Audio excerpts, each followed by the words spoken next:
Hello everyone. हामी चाहिँ class 12 को फिजिक्सको न्युक्लियर फिजिक्स भन्ने च्याप्टर पढिरहेका थियौँ। न्युक्लियर फिजिक्सको च्याप्टरमा आज हामी बाइन्डिङ इनर्जी एन्ड मास डिफेक्टको बारे स्टडी गर्न गइरहेका छौँ। अब सुरुमा बाइन्डिङ इनर्जी र मास डिफेक्टको बारे स्टडी गर्नुभन्दा अगाडि हामीलाई के थाहा छ त भन्दाखेरि अलिकति ब्रसअप न्युक्लियोन्स भनेको के हो त भन्दा न्युक्लियसलाई बनाउने कुराहरूलाई न्युक्लियोन्स भन्छ। न्युक्लियोन्स भनेपछि प्रोटोन र न्युट्रोनलाई चाहिँ के भन्ने हो त न्युक्लियोन्स भन्ने भयो हैन। अब के हुँदो रहेछ त भन्दाखेरि एक्सपेरिमेन्टल्ली के थाहा पाइयो त भन्दा सपोज तपाईले एउटा प्रोटोन र न्युट्रोन लिनुभयो हैन। प्रोटोन र न्युट्रोन छुट्टा छुट्टै लिनुभयो रे। अब के गर्नु पर्यो तिनीहरूको मास मेजर गर्नु पर्यो रे हैन। र यिनीहरू दुईटालाई जोड्नु भयो अरे र एउटा न्युक्लियस फर्म गर्नुभयो। ठिक छ, सुरुमा सेपरेटली मास मेजर गर्नुभयो। यसको मास XY छ अरे हैन, X छ यसको Y छ। अब दुईटैलाई जोडेर तपाईले एउटा न्युक्लियस फर्म गर्नुभयो। अब यो दुईटालाई जोडेर जब तपाईले न्युक्लियस बनाउनुहुन्छ त्यति बेला तपाईले यसो सोच्दाखेरि के हुनुपर्छ त मास X + Y हुनुपर्छ भन्ने हाम्रो सोच हुन्छ। सो यहाँबाट के देखिन्छ त यसलाई दुईटालाई सेपरेटली हामीले मास मेजर गर्यौं र दुईटालाई सँगै एउटा न्युक्लियस बनाएर मास मेजर गर्यौं र हेर्दाखेरि के देखियो त भन्दाखेरि यो दुईटालाई सेपरेटली हामीले मास लिँदाखेरि यसको मास सपोज Z आयो रे हैन, Z आयो र यिनीहरू दुईटालाई जोडेर हामीले जोख्दाखेरि के आयो भने Z ड्यास आयो रे है। अब एक्सपेरिमेन्टली Z चाहिँ Z ड्यास भन्दा के देखियो रे ठुलो देखियो रे। सो हामीले यदि इन्डिभिजुअल प्रोटोन र न्युट्रोनलाई सपोज सबै प्रोटोन न्युट्रोनलाई इन्डिभिजुअल बनायौं र इन्डिभिजुअली तिनीहरूको मास लियौं हैन र यी सबैलाई जोडेर हामीले कम्बाइन्ड मास लियौं भने के हुँदो रहेछ त इन्डिभिजुअली मास लिँदाखेरि त्यो मास ज्यादा हुने रहेछ कम्बाइन्ड गरेको भन्दा। सो यो कुरालाई चाहिँ के भनियो त भन्दा मास डिफेक्ट भनियो। मास डिफेक्ट भनेको चाहिँ के रहेछ त त्यसो भए जब हामीले प्रोटोन र न्युट्रोनलाई इन्डिभिजुअली फुटाएर इन्डिभिजुअली लिएर मास लिन्छौं र एकैचोटि जोडेर हामीले जब मास लियौं त्यति बेला के देखियो त भन्दाखेरि हाम्रो इन्डिभिजुअली जुन हामीले मास लिन्छौं त्यो चाहिँ ज्यादा हुने भयो र कम्बाइन गरेपछि के हो त भन्दा मास कम हुने भयो। सो यो टर्मलाई चाहिँ मास डिफेक्ट भनेर भनियो हैन। अब मास डिफेक्ट किन भयो होला त?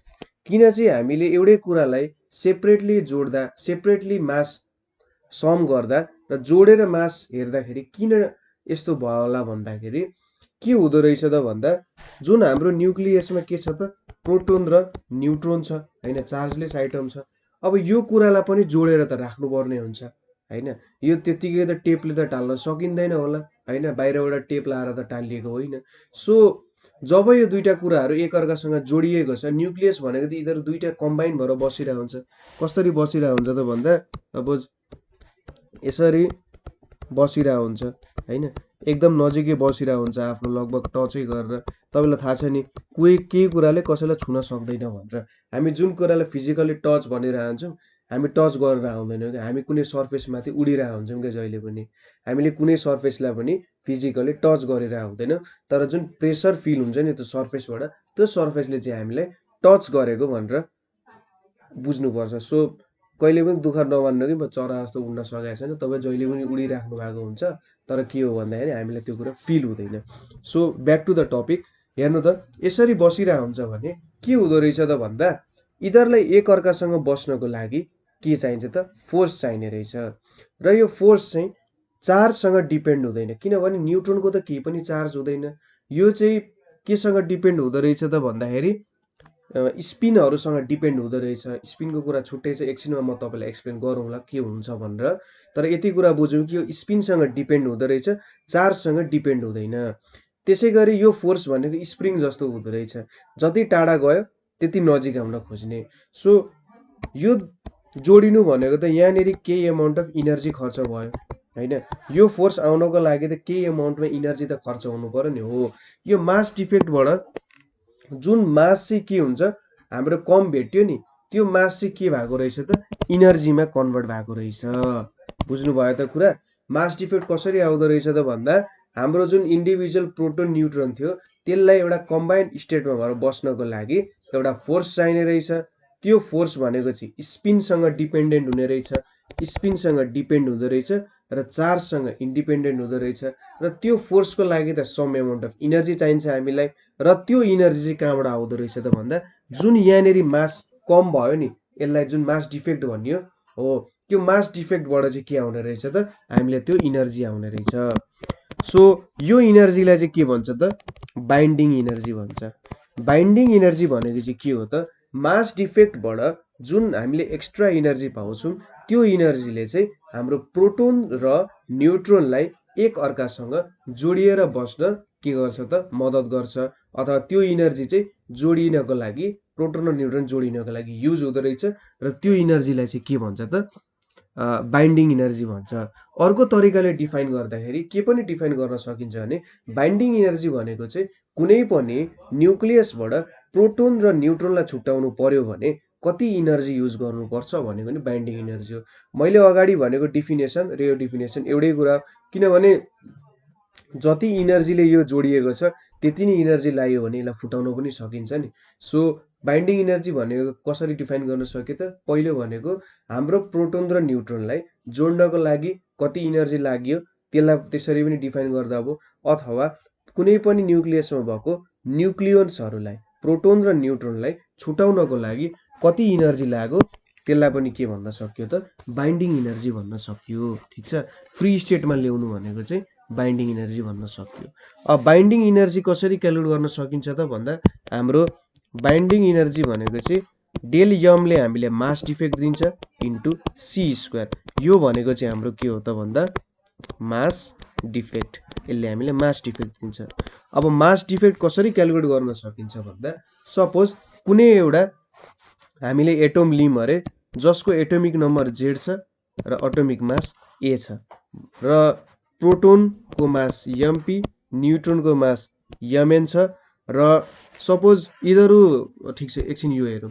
सो मेरो टोटल मास अफ प्रोटोन र न्युट्रोन कति भयो त भन्दा Z इन्टु Mp भनेको मलाई टोटल मास अफ प्रोटोन आयो अनि Z minus A into Mn ले मलाई के दिन्छ त टोटल मास अफ न्युट्रोन दिन्छ, किनभने सरी Z माइनस A होइन A माइनस Z चाहिँ हो A minus Z। So A भनेको मेरो total atomic mass sum of proton plus neutron minus sum of प्रोटोनले मलाई नम्बर अफ न्युट्रोन्स दियो। सो यो भ्यालुले मलाई के दिने रहेछ त भन्दा मेरो इन्डिभिजुअल प्रोटोन र न्युट्रोनको सम दिने रहेछ। र यसपछि मैले के सपोज गरेँ अरे सपोज मैले जोडिसकेपछि चाहिँ प्रोटोन र न्युट्रोन सबै जोडिसकेँ अरे त्यति बेला मास यम भयो भने मैले यतिमा मास यम सबट्र्याक्ट गरेँ भने त मैले कति मास लुज गर्दो रहेछु भन्ने कुरा थाहा पाउँछु नि। बुझ्नु भयो होला यो कुरा हैन। सो मैले इन्डिभिजुअल प्रोटोनको मास टोटल मास सम गरेँ, इन्डिभिजुअल न्युट्रोनको मास सम गरेँ र दुईटालाई सम गर्दा मेरो टोटल मास अफ प्रोटोन र न्युट्रोन आयो। त्यसपछि मैले माइनस एम गर्नुको मतलब यो यमले चाहिँ जोडिसकेपछि प्रोटोन र न्युट्रोनलाई जोडिसकेपछि कति मास हुन्छ भन्ने कुरा मैले थाहा पाएँ। अब इन्टु सी स्क्वायर गरेँ भने यसले मलाई के दिन्छ त मेरो चाहिँ कति बाइन्डिङ इनर्जी आउँछ भन्ने कुरा दिन्छ नि।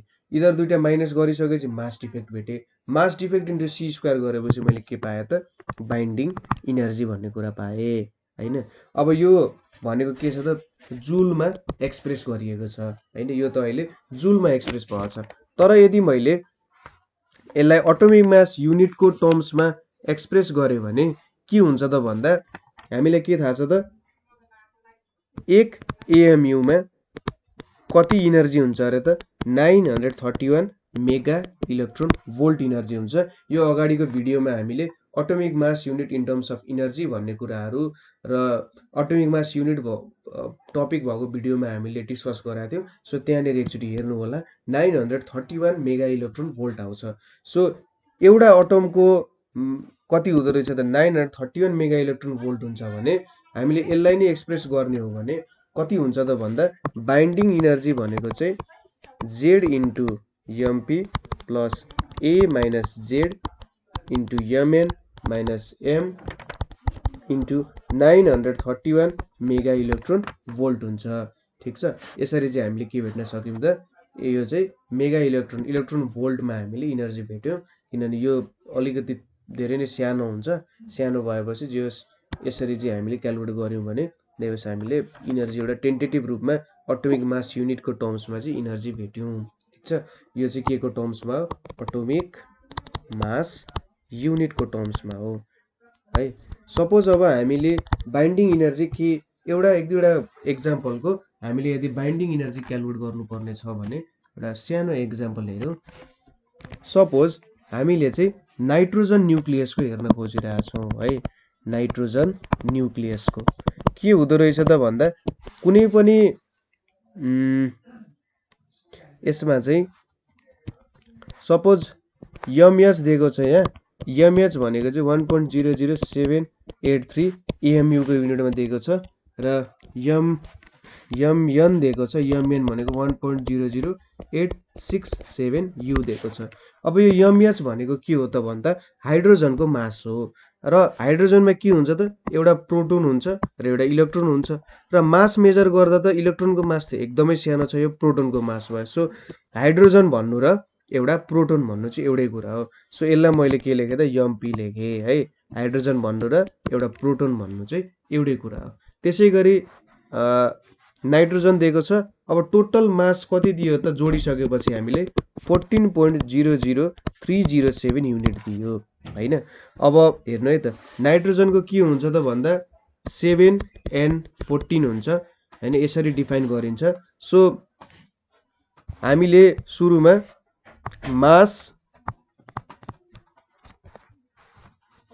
मास अफ इन्डिभिजुअल न्युक्लियन्स भनेर लेख्यौँ। मास अफ इन्डिभिजुअल न्युक्लियन्स भनेको के हो त जति बेला यो जोडिएको थिएन त्यति बेला कति मास हुँदो रहेछ भनेर लेखिरहेका छौँ। सो एटोमिक नम्बर 7 छ भने 7 into 1.00783 आउँछ। त्यसै गरी 14 - 7 गर्नु पर्यो इन्टु 1.00867 आउँछ।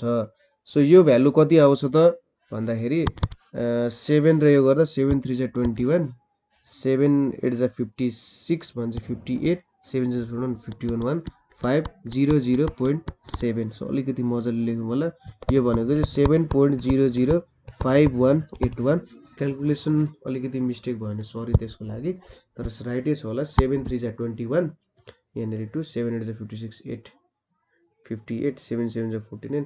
सो एकचोटि यसको क्यालकुलेसन भनेर हामीले क्यालकुलेसन गर्नु पर्यो भने हाम्रो 7 into 1.00783 भनेको चाहिँ 7.005 अनि 5481 आयो, प्लस यहाँनिर फेरि 7 into 1.00867 भनेको चाहिँ 7.06069 आउने रहेछ।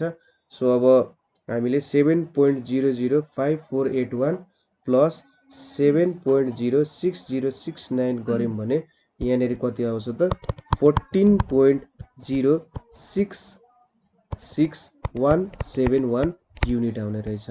र हामीसँग यसलाई ठिक छ, यसलाई हामीले के भनेर रिप्रेजेन्ट गरौँ भने ठुलो एम भनेर रिप्रेजेन्ट, सरी सानो एम, यसलाई यहाँ क्यापिटल दिएको छ नि, यो क्यापिटल दिए नि फरक परेन।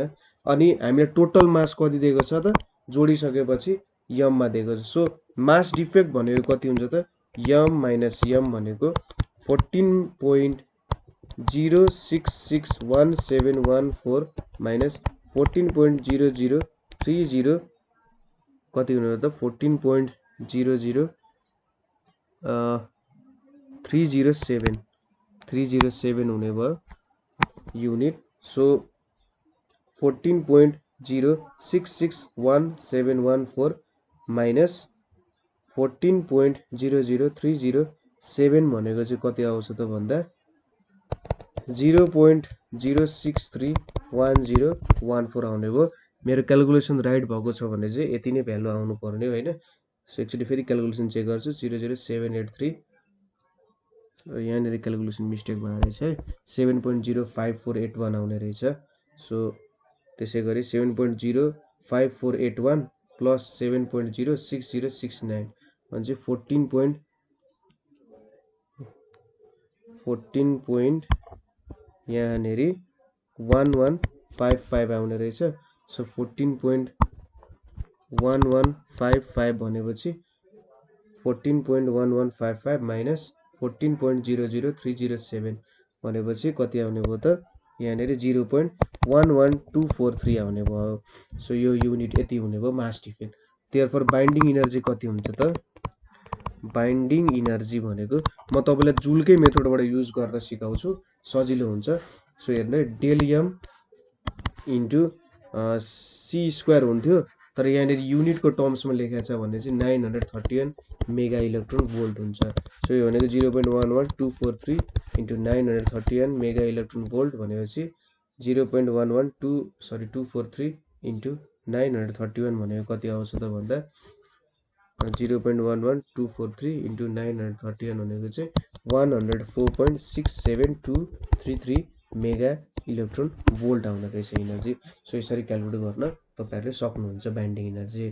सो तपाईहरुले देख्नुभयो होला यहाँनिर कसरी बाइन्डिङ इनर्जी मैले निकाले भनेर। सो यसरी तपाईले बाइन्डिङ इनर्जी निकाल्न सक्नुहुन्छ सजिलै। तपाईलाई अब मासको टर्म्समा दिएको छ भने केजीको टर्म्समा दिएको छ भने तपाईहरुले के गर्न सक्नुहुन्छ त भन्दा m इन्टु सी स्क्वायर गर्ने m इन्टु सी स्क्वायर गरेर के गर्ने त भन्दा यसलाई चाहिँ सुरुमा इलेक्ट्रोन भोल्टमा कन्भर्ट गर्नको लागि 1.6 into 10 to the power minus 19 ले के गर्नु पर्यो त यसलाई डिभाइड गर्नु पर्यो।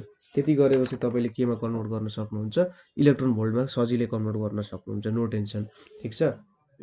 केजीको टर्म्समा दिएको छ अथवा ग्राम्सको टर्ममा दिएको छ भने यसलाई स्ट्यान्डर्ड युनिटमा कन्भर्ट गरेर 1.6 into 10 to the power minus 19 ले डिभाइड गरेर तपाईले भ्यालुहरु जित्न सक्नुहुन्छ। सो यसरी चाहिँ तपाईले बाइन्डिङ इनर्जी र मास डिफेक्ट क्याल्कुलेट गर्न सक्नुहुन्छ। सो अब अर्को कुरा हामीले हेर्नु पर्ने भनेको बाइन्डिङ इनर्जी पर न्यूक्लियन और एभरेज बाइन्डिङ इनर्जी। यो कुरा भनेको इम्पोर्टेन्ट टपिक हो जो एक्जाम को हिसाबमा त्यस्तो इम्पोर्टेन्ट टपिक होइन तर सर्ट क्वेशनहरु चाहिँ यहाँबाट आउन सक्छ तर यो बुझ्यो भने जस फाइदै हुन्छ। सो बाइन्डिङ इनर्जी यसले कसरी डिफाइन गर्छ त भन्दा बाइन्डिङ इनर्जी पर न्यूक्लियन भनेको चाहिँ के हो त भन्दा टोटल बाइन्डिङ इनर्जी ठीक छ टोटल बाइन्डिङ इनर्जी बाइ के हो भन्दा मास नम्बर। यसले चाहिँ के दिन्छ त मलाई बाइन्डिङ इनर्जी पर न्यूक्लियन दिन्छ। So binding energy per nucleon भनेको binding energy by mass number. So अब यो कुराको हामीले ग्राफ हेरौं कस्तो दिदो रहेछ त। ग्राफ मैले के को बनाउँछु त बाइन्डिङ इनर्जी पर न्यूक्लियन र मास नम्बर बीचको म एउटा ग्राफ चाहिँ देखाउन गइरहेको छु। सो यहाँनेरि हामीसँग एउटा बाइन्डिङ इनर्जी पर न्यूक्लियन र के छ त मास नम्बर बीचको एउटा ग्राफ छ। अब यहाँनेरि हाइड्रोजन हिलियम लिथियमहरु nitrogen oxygen sulphur iron krypton त्यसैगरी टाइटेनियम युरेनियमहरुको के छ त बाइन्डिङ इनर्जी पर न्यूक्लियन छ। यहाँबाट के देख्न सकिन्छ भन्दा यो ग्राफमा हेर्नु त सबसे धेरै बाइन्डिङ इनर्जी भनेको के को छ त आइरनको छ। अर्को कलर युज गरौँ होला आइरनको चाहिँ सबसे धेरै बाइन्डिङ इनर्जी छ र आइरन भन्दा लेफ्ट साइडमा पनि घटिरहेछ आइरन भन्दा राइट साइडमा पनि घटिरहेछ। सो बाइन्डिङ इनर्जी पर न्यूक्लियनले के दिन्छ त भन्दा सपोज प्रत्येक प्रोटोन र न्यूट्रोन बीचको फोर्स कति छ त कुनै पनि एटममा अथवा प्रत्येक न्यूट्रोन र प्रोटोन बीच अथवा प्रोटोन प्रोटोन बीच न्यूट्रोन प्रोटोन बीचको सेपरेट गर्नु पर्यो दुईटालाई मैले सेपरेट गर्नु पर्यो भने मैले कति इनर्जी लाउनु पर्यो भन्ने त कुरा हो। सो बाइन्डिङ इनर्जी पर न्यूक्लियनले मलाई के दिन्छ त भन्दा यदि मैले कुनै प्रोटोन र न्यूट्रोनको कम्बिनेसनलाई सेपरेट गर्नुपर्ने छ भने मैले कति इनर्जी युज गर्नुपर्ने छ भनेर दिन्छ। हेर्नु त यो ग्राफमा सुरुमा बिस्तारै हाइड्रोजन हिलियमबाट बढ्दै बढ्दै जान्छ त्यसपछि के हुन्छ त आइरनसम्म पुगिसकेपछि के हुन्छ यो चाहिँ तल झर्न थाल्छ। आइरन चाहिँ सबसे स्टेबल रहेछ आइरनलाई सबसे अब यसको एलिमेन्टहरु टुक्र्याउन चाहिँ के हुन्छ त भन्दा गाह्रो हुन्छ के। अब एउटा फन फ्याक्ट के भन्छु भने सपोज सनमा फ्युजन भन्ने एउटा प्रोसेस हुन्छ।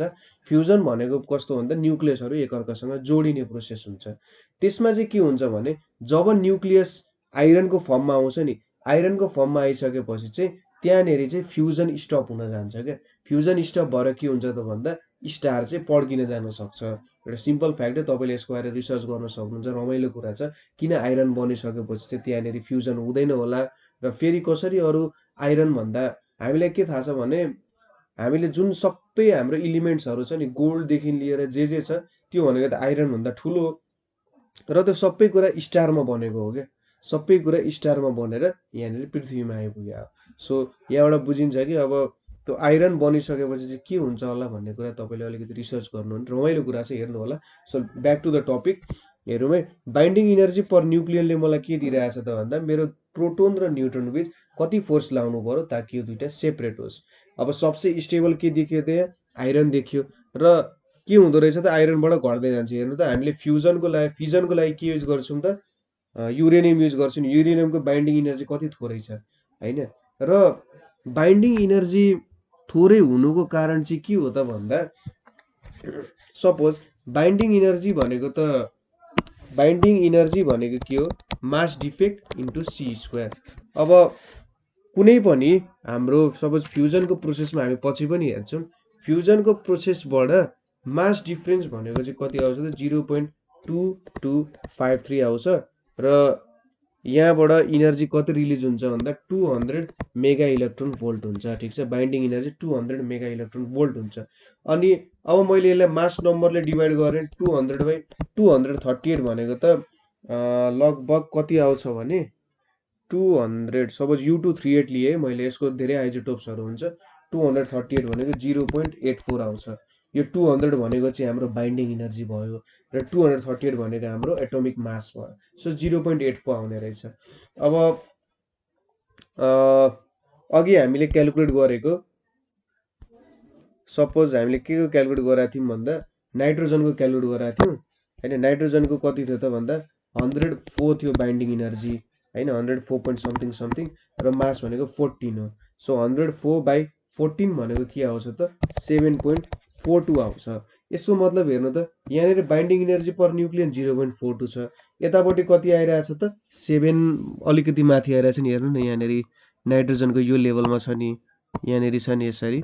सो यहाँबाट के देखिन्छ भने जति जति हाम्रो प्रोटोन र न्युट्रोन बढ्दै जान्छ नि कुनै पनि सब्स्टेन्समा, जति जति प्रोटोन र न्युट्रोनहरूको नम्बर चाहिँ बढ्दै जान्छ त्यहाँनिर अनस्टेबिलिटी क्रिएट हुन्छ क्या। किनभने धेरै पोजिटिभ चार्जहरू बढ्दै जान्छ, धेरै पोजिटिभ चार्ज बढेपछि त के हुन्छ त रिपल्सन बढ्दै जान्छ। हो त्यो रिपल्सनको कारण के हुन्छ भने त्यहाँनिर चाहिँ बाइन्डिङ इनर्जी कम हुन्छ होइन। न्युट्रोनले के काम गरेर आउँछ, तिनीहरूलाई जोडेर राख्ने काम गरेर आउँछ, तर त्यहाँनिर रिपल्सन त हुन्छ नि। तर जति जति धेरै बढ्दै जान्छ त्यति त्यति के हुन्छ त रिपल्सन बढ्दै जान्छ। तपाईँले के पनि देख्न सक्नुहुन्छ भने जति जति हाम्रो एटोमिक मास बढ्दै जान्छ नि, एटोमिक मास बढ्दाखेरि चाहिँ के हुन्छ त न्युट्रोनको नम्बर पनि त्यही रेसियोमा बढिरहेको हुन्छ क्या धेरै, किनभने त्यहाँनिर स्टेबिलिटी क्रिएट गर्छ उसले जे होस् तिमीहरू एकअर्कासँग सेपरेट हुन सक्दैनौ भन्ने टाइपको कुरा गरिरहेको हुन्छ क्या। तर जति जति के भयो त मास नम्बर बढ्दै गयो, मास नम्बरमा प्रोटोनको नम्बर बढ्दै गएको कारण चाहिँ हाम्रो के हुन्छ त यहाँनिर बाइन्डिङ इनर्जी पर न्युक्लियन कम हुन जान्छ, र बाइन्डिङ इनर्जी पर न्युक्लियन कम भएपछि के हुन्छ त भन्दा यहाँनिर हाम्रो प्रोसेस चाहिँ स्टप हुन्छ। भन्नाले जे कम हुन्छ अथवा हाम्रो भ्यालु चाहिँ कम हुन जान्छ। मैले सायद अलिकति रङ क्यालकुलेट गरेँ कि जस्तो लागिरहेछ। नाइट्रोजनको कति हुन्छ त 14 हुन्छ है, र यतापट्टिको बाइन्डिङ इनर्जी ठिकै क्यालकुलेट गरेँ होला सायद। बाइन्डिङ इनर्जी क्यालकुलेट गर्दाखेरि त अब मास नम्बरले नै डिभाइड गर्नु पर्यो जस्तो लाग्छ। एउटा एटमको बाइन्डिङ इनर्जी भनेको 200 अब मेगा इलेक्ट्रोन भोल्ट छ होइन। सो बाइन्डिङ इनर्जी त भेटेँ मैले, ठिक छ, कतै गल्ती भए पनि जे होस् यसको भ्यालु चाहिँ थोरै नै हुन्छ योभन्दा भन्ने कुरा हो होइन। नाइट्रोजनभन्दा अलिकति थोरै नै होला। अब यसरी हामीले बनाउने हो भने पनि नाइट्रोजनभन्दा अलिकति थोरै नै आउँछ, 7 point कतिको रेसियोमा होला। हामीले चाहिँ एउटा मात्रै एटमको हेरिरहेछौँ भने यो अलिकति डिफेक्ट हुनसक्छ यसमा। सो यसरी चाहिँ हामीले के गर्न सक्छौँ त बाइन्डिङ इनर्जीहरू भेट्न सक्छौँ। सो बाइन्डिङ इनर्जी भनेको के हुनु पर्यो त युरेनियमको थोरै हुनु पर्यो, र यहाँ नाइट्रोजनको धेरै छ, त्यो भएर नाइट्रोजनलाई सायद सेपरेट गर्न अलिकति गाह्रो छ भन्ने कुरा हो होइन।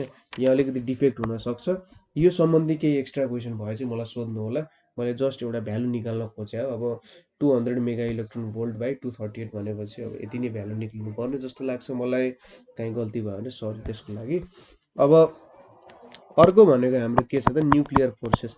हामीले यत्रो कुरा गर्यौँ यहाँ, सबै यो के को कारण हुन्छ त न्युक्लियर फोर्सेसको कारण हुन्छ। न्युक्लियर फोर्सेस भनेको चाहिँ प्रोटोन एन्ड न्युट्रोन बीच जुन फोर्स हुन्छ त्यो चाहिँ न्युक्लियर फोर्सेस भन्छ हैन। अब न्युक्लियर फोर्सेस भनेको चाहिँ ग्रेभिटेसनल फोर्स हुन्छ नि, ग्रेभिटेसनल फोर्स भन्दा चाहिँ लगभग 10⁻36 टाइम्सले के हुन्छ त धेरै हुन्छ। ठीक छ, यो फोर्सेसहरू हामीले अब अलिकति पछि स्ट्यान्डर्ड मोडलमा पढ्छौँ। सो 10⁻36 टाइम्सले चाहिँ हाम्रो न्युक्लियर फोर्स ग्रेभिटेसनल फोर्स भन्दा धेरै हुन्छ। ठीक छ, अर्को कुरा भनेको चाहिँ के हो भन्दाखेरि यो सर्ट रेन्ज फोर्स हुन्छ, लङ रेन्जमा काम गर्दैन। यो सर्ट रेन्ज जुन हाम्रो प्रोटोन र न्युट्रोनको रेन्ज हुन्छ त्यो रेन्जमा काम हुन्छ। यो एट्र्याक्टिभ छ, रिपल्सिभ हुँदैन, जहिले पनि एट्र्याक्टिभ हुन्छ यो, र स्ट्रोङ हुन्छ। यसलाई चाहिँ स्ट्रोङ न्युक्लियर फोर्स भनेर पनि भन्छ हैन। त्यसै गरी यो भनेको स्पिन डिपेन्डेन्ट हुन्छ, स्पिन डिपेन्डेन्ट हुन्छ, र यो चाहिँ अर्को के हुन्छ त चार्ज इन्डिपेन्डेन्ट हुन्छ। अब स्पिन डिपेन्डेन्ट भनेको के हो त, हामीले के पढ्यौँ त अघि भन्दा, स्पिन भनेको चाहिँ के हो, आफआफ्नै मोलिक्युल, सपोज आफआफ्नै जुन न्युट्रोन प्रोटोन छ नि तिनीहरूको आफआफ्नै एउटा के हुन्छ त इन्टरनल एङ्गुलर मोमेन्टम हुन्छ है, इन्टरनल एङ्गुलर मोमेन्टम हुन्छ। अब यो इन्टरनल एङ्गुलर मोमेन्टममा चाहिँ के हुने रहेछ त, यो हाम्रो फोर्स डिपेन्ड हुने रहेछ। अब यसको सम्बन्धी पनि छुट्टै भिडियो नै बनाउन सकिन्छ। सो यदि यस सम्बन्धी क्वेसन भए कमेन्ट गर्नु होला, र म यस सम्बन्धी तपाईँहरूलाई रिसोर्सेस तथा भिडियोहरू चाहिँ प्रोभाइड गरिदिन्छु। सो आज हामीले के पढ्यौँ त भने बाइन्डिङ इनर्जी र मास डिफेक्ट पढ्यौँ। त्यसै गरी बाइन्डिङ इनर्जी पर न्युक्लियर और एभरेज बाइन्डिङ इनर्जी र न्युक्लियर फोर्स भनेको चाहिँ के रहेछ त त्यो कुराहरू पढ्यौँ। ग्रेभिटेसनल फोर्स भन्दा कति धेरै ठुलो रहेछ त हेर्नु त। सो कतै क्वेसन भयो कतै बुझ्नु भएन भने चाहिँ हामीलाई क्वेसन गर्नु होला। So thank you.